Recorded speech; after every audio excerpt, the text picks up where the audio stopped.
జరుగుతున్నటువంటి సందర్భంలో నేను మా పార్టీ పక్షాన ఒక ట్వీట్ చేసిన.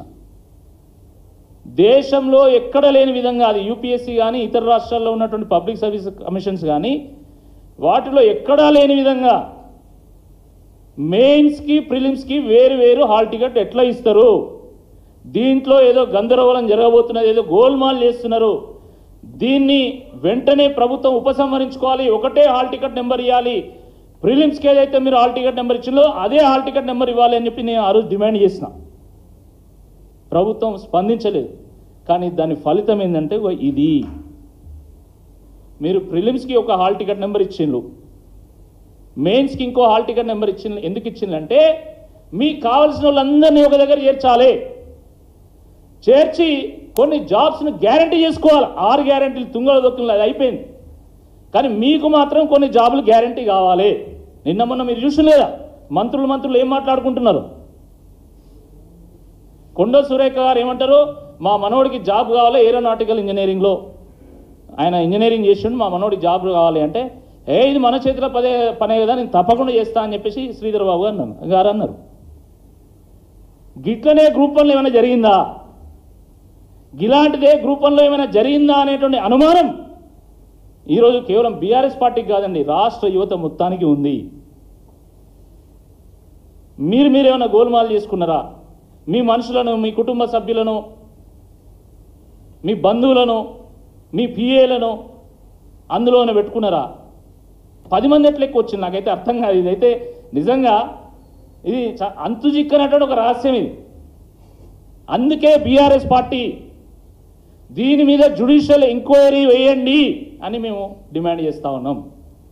అందుకే బీఆర్ఎస్ పార్టీ దీని మీద సిబిఐ ఎంక్వైరీ వేయండి అని మేము డిమాండ్ చేస్తూ ఉన్నాం. అయినా కూడా ప్రభుత్వం ఇప్పటివరకు స్పందన లేదు.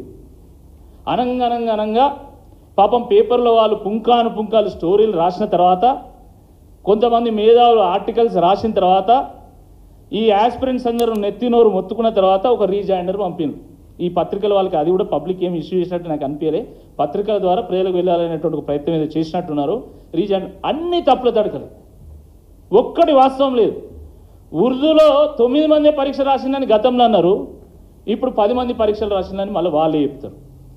ఈ వెబ్ నోట్లు ఏందో, ఈ కరెన్సీ నోట్లు ఏందో ఎవ్వరికి అర్థమైతే లేదు. ప్రభుత్వము ఇప్పటికైనా మొండి వైఖరిని వాళ్ళు మొండి వైఖరిని వీడి వాస్తవం ఏందో చెప్పాలి. పాపం అభ్యర్థులు ఏళ్ళ తరబడి ఒక పూట తింటూ ఇంకో పూట కడుపు మార్చుకుంటూ ఎప్పుడెప్పుడు నోటిఫికేషన్ వస్తుందా అని ఎదురు చూస్తూ ఉంటే, ఆ నోటిఫికేషన్ రాగానే గద్దల్లాగా వాటిని తన్నుకొని పోయి దొంగలు ఊరు వంచుకున్నారు.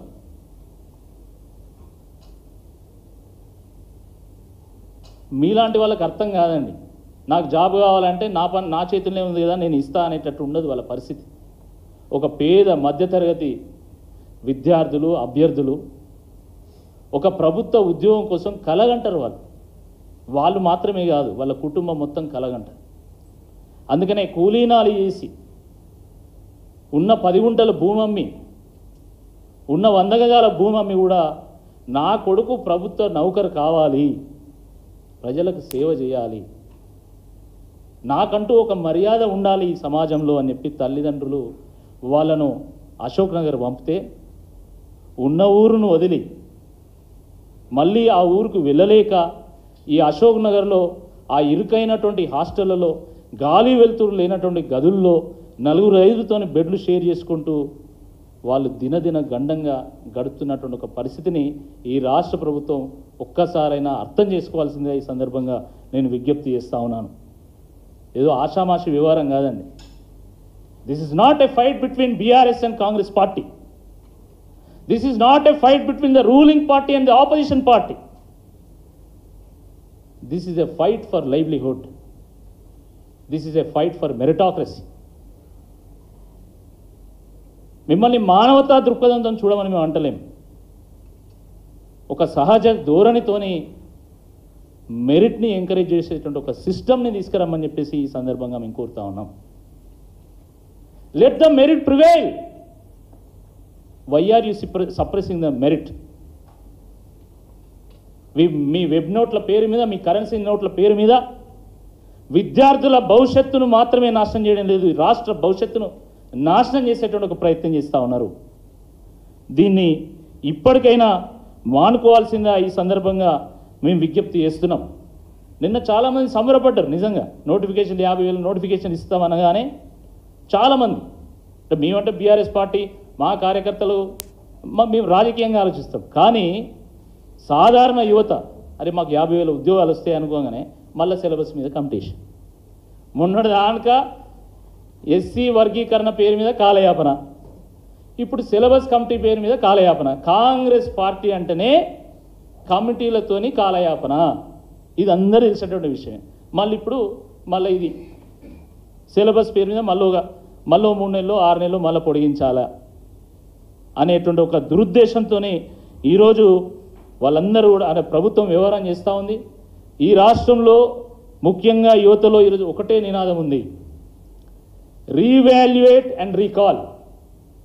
Revaluate the group 1 examination papers and recall the Revanth Reddy government. కాబట్టి ప్రభుత్వం ఆలోచన చేయాలా.